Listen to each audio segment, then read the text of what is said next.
Hello folks, Everchanger here, and welcome back to more Pokémon Crystal. Last time, we did the revisits to the SS Aqua.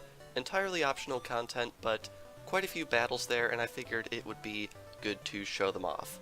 Anyway, this time we are going to be resuming our exploration of the Kanto region. Now, as you can see, I'm recording this in the morning, and with that might come a little bit of morning voice. I do apologize for that, but I'm on a bit of a tight schedule. Anyway, before we do anything else, I want to show... It's not this way, is it? It's not. Oh, how brilliant it is. The just awoken mind is always a little bit scatterbrained, I feel like. What I would like to show is over here. Yeah, it's over here. If we head down this way, we have a gatehouse. Cinnabar's volcano erupted. It hurled boulders that cut off Route 19 indefinitely. I wonder if the people of Cinnabar are safe. First mention we're hearing of this volcano eruption, and as you can see, out here on Route 19, we cannot progress through this area. There's only one way out of Fuchsia we can go. Please be careful if you are swimming to Seafoam Islands. Fuchsia Police. They always mention these police characters, but I don't remember seeing any police stations in this region. Who knows how long it would take to move this boulder? Sorry, this road is closed for construction. If you want to get to Cinnabar, you better go south from Pallet Town. Very interesting. We'll have to keep this in mind. Anyway, with that, there's only one way out of Fuchsia City, aside from the one that we came in through. And that is over this way. This heads out onto the next batch of routes. And I have to say, this music... You're working on a Pokédex? That's really something. Don't give up. This music, for Route 15 and quite a few other routes, is probably one of my favorite tracks in this entire game. Honestly, I feel like Generation 2 has the best mix of this area's overworld theme. I think it's so good. It gets you pumped up, seriously. People talk about how the Generation 1 mix gets people pumped up. No, the Generation 2 one. That's where it's at. Trust me on this. Anyway, we've got quite a few kids out here on this route, and as we will soon discover, this is yet another instance of a school trip. Really random thing to have appear multiple times, especially in consecutive episodes, but yep, here it is. And of course, as is always the true adage, if you need to give your kid a Pokemon, make sure you give him one that can blow up on command. Oh boy. Alright, next up is Magneton, which Heracross is not very well suited to take out, so I think we'll switch over to Marowak. Now, as you can see, I have brought Rattata with us. That is because a lot of these routes do have small areas that require cut to access, so make sure you keep that in mind when you're exploring these routes. There are quite a few routes between now and the next town, and I do plan on showing off everything and exploring all that I can, because I am a very comprehensive player, you all know that. Anyway, kid's gonna send out another Magnemite right here, and might as well nail it with an Earthquake. Very good. Very, very good. Take you down, and that'll be it. Now, I'm hoping everyone can get to level 50 by the end of this route. It'd be really, really nice if we could pull that off. Sorry, Mom. I was beaten. Oh, the innocence of youth. Now, with that first battle out of the way, I should mention that there is one new Pokemon that we can access on this route. On routes 15, and later 14 and 13, in the tall grass, you can obtain the very elusive Pokemon, Chansey. This Pokemon appears with a 1% encounter rate, so good freaking luck trying to catch this thing. But it's something you might want to look into trying to capture, especially if you have a Pokemon with Thief, because Chansey has a very low chance, around 5%, of holding an item called the Lucky Egg, So yeah, if it's not bad enough that the thing has a 1% encounter rate, it also has this stupid low rate of holding this item called the Lucky Egg when you capture it. In Generation 2, what the Lucky Egg does is when held, it will double the Pokemon's experience yield. This was nerfed in later games to 1.5 multiple instead of 2. I think it was in Black and White when they made that change.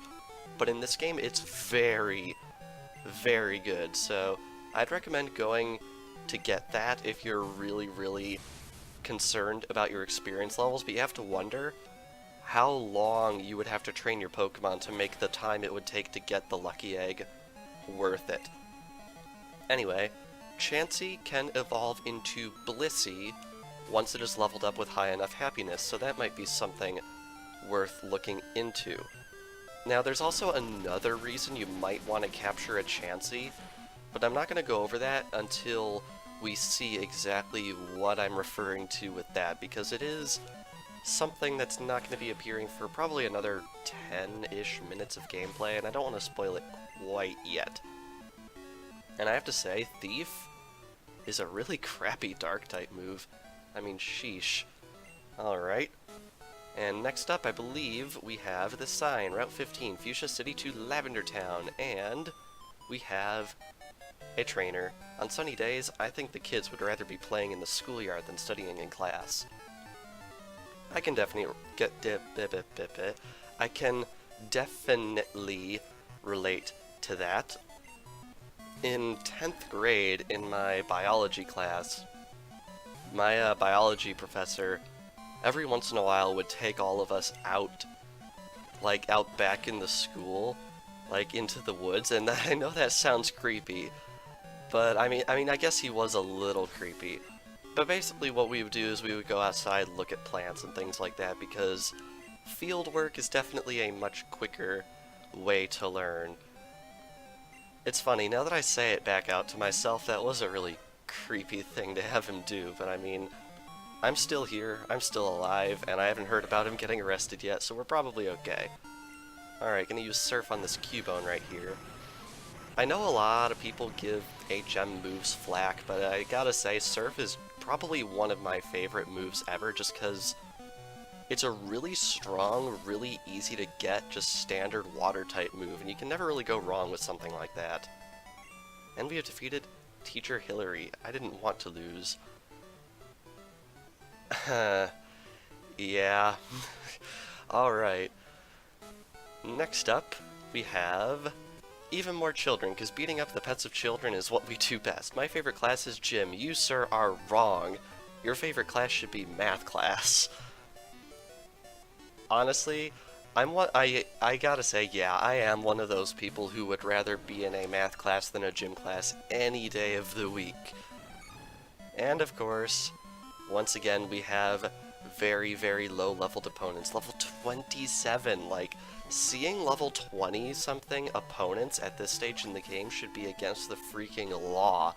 Like, what? Okay.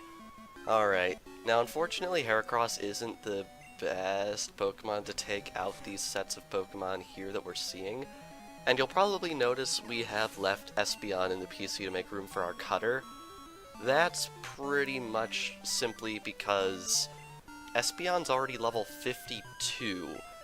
I think the others could catch up a little bit. I don't know if we'll all be able to make it all the way to level 50 by the time we deal with all of these routes here. But if we can, that would be really, really nice. What's also really nice is finally having Thunderbolt. Ah, I love it. Thunderbolt! It's so satisfying. Alright, what do you have up next? It is a Paris, again. Now, one thing I really like about these older Pokemon games is you'll notice a lot of these standard trainers in this game could have like 4 or maybe even 5 Pokemon on their team. And I really, really like that.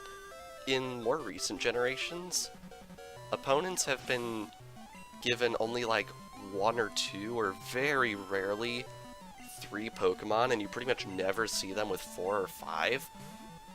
And that's just really, really disappointing to me, because there's nothing wrong with making normal NPC opponents a little more powerful, you know? And of course it's, oh, it got burned. Okay, I was about to be angry.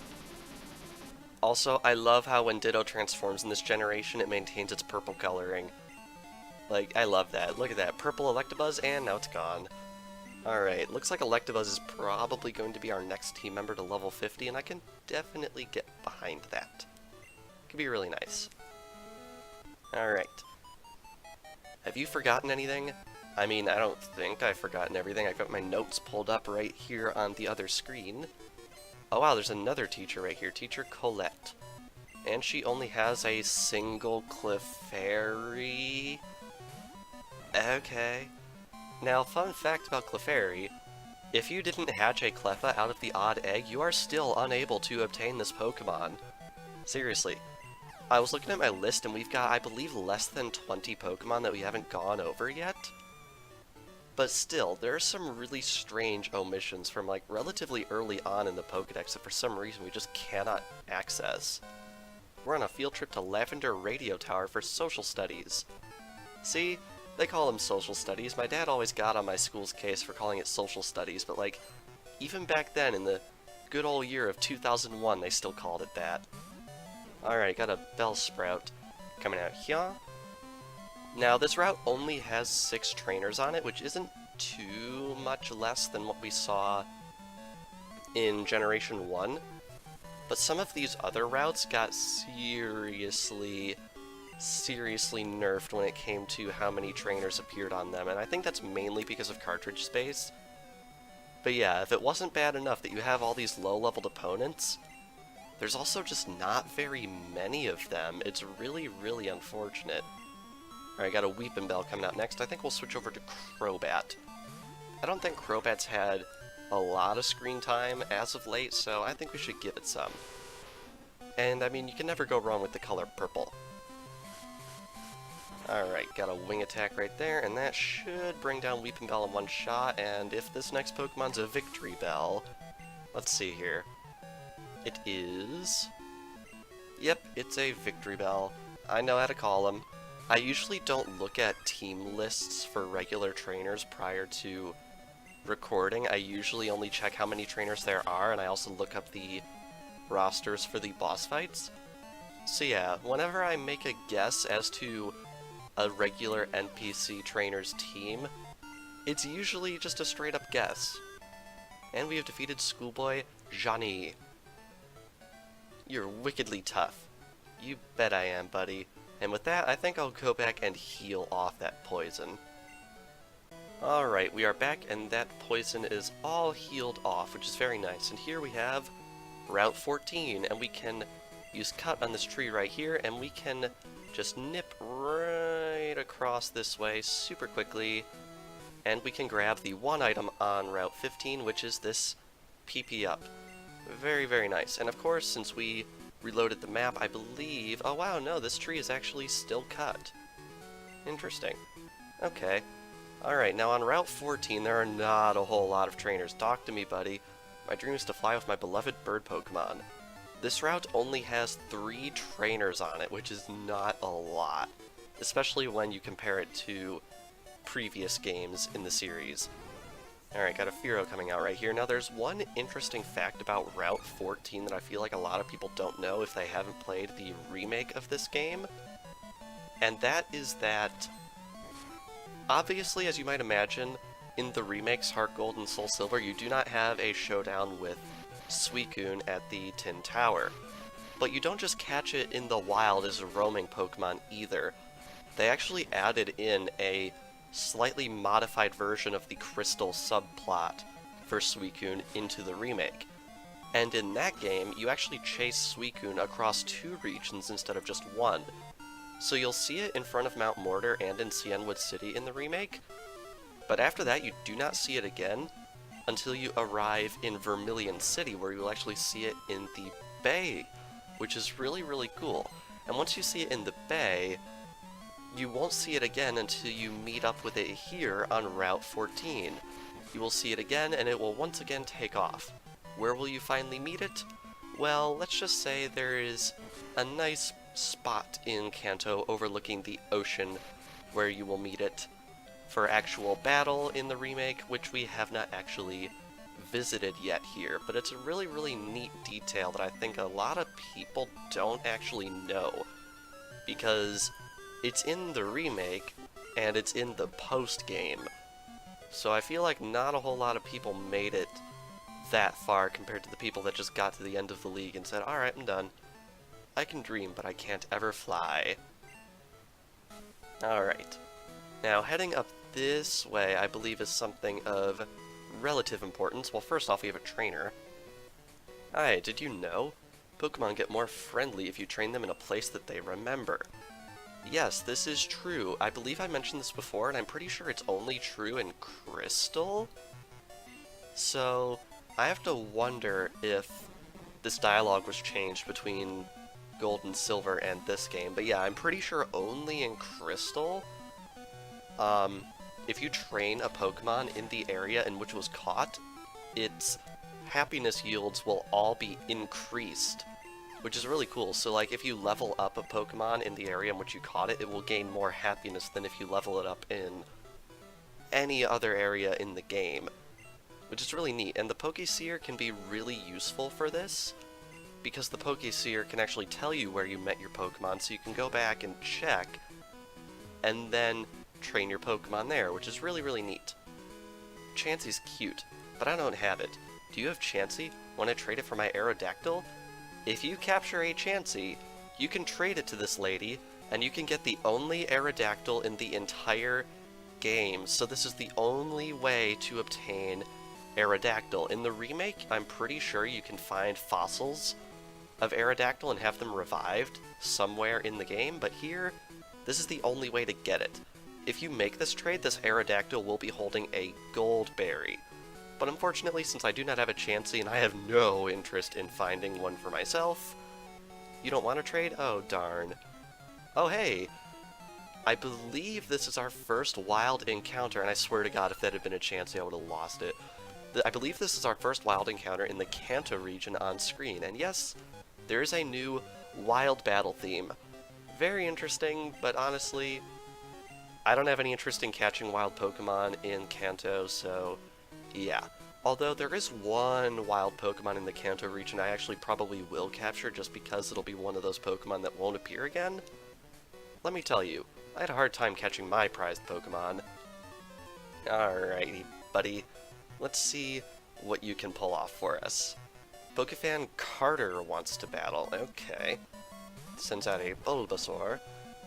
Now, I'm looking at my list right here, and there are 6 routes that we are looking at for this next set of episodes right here, so I think it's pretty likely that we are going to be exploring 2 routes per video, so we're probably going to be doing 2 routes this video, 2 routes next video, and 2 routes the video after that, simply because I don't want to have these videos go like too terribly long.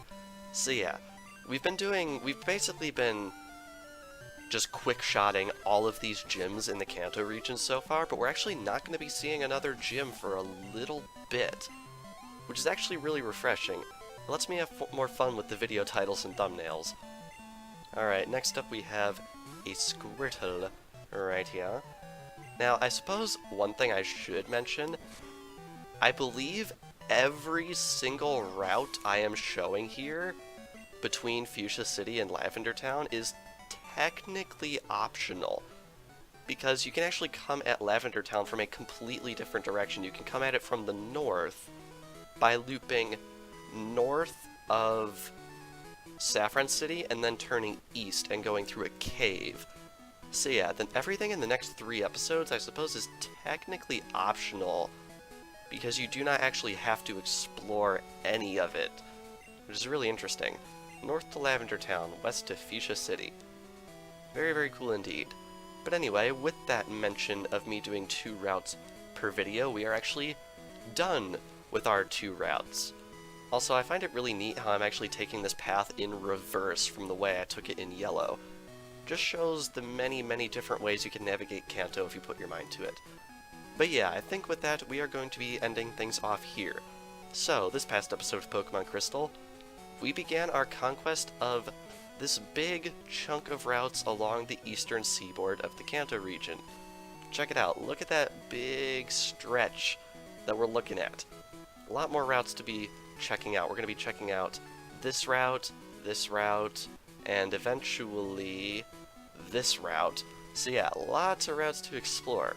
So next time on Pokemon Crystal, we are going to be continuing on our way to Lavender Town and doing more battles and navigating this fence maze, which is always a very iconic part of this region.